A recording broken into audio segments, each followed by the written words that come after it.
let's see, what is the best advice you have received in your life, and how have you applied it? To always come from love and to not be judgmental. I work so hard on these. One of the best things I got told is that you can love who we are, but you don't have to love what somebody is doing, which helped me. And also the non-judgment. It's a toughie. And I battle it and I do a lot of prayer work around it, but it's a goal that keeps me growing. So that's really helpful.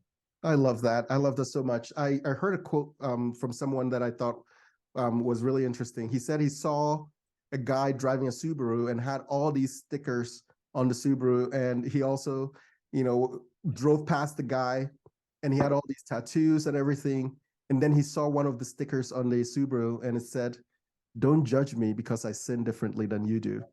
And I thought that's exactly, the world we're in, where we overlook our own weaknesses and we cast aspersions on other people and judge them. So I like that advice you're giving is not being judgmental, coming from a place of love. That is important in having a civil conversation. So thank you for sharing that.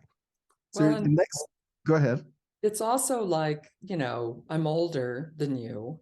And so I remember when tattoos were like, oh my God, they have a tattoo, bad person.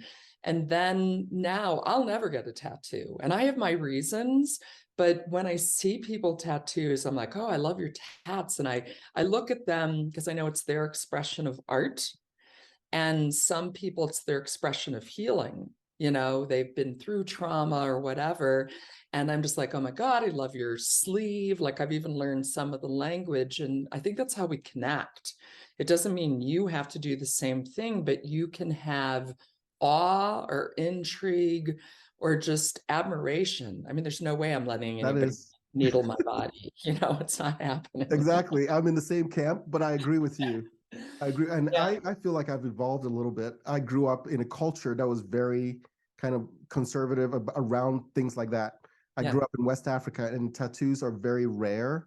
We don't see that. And so having that kind of perception, and then coming to realize that, that doesn't define what a person's character is.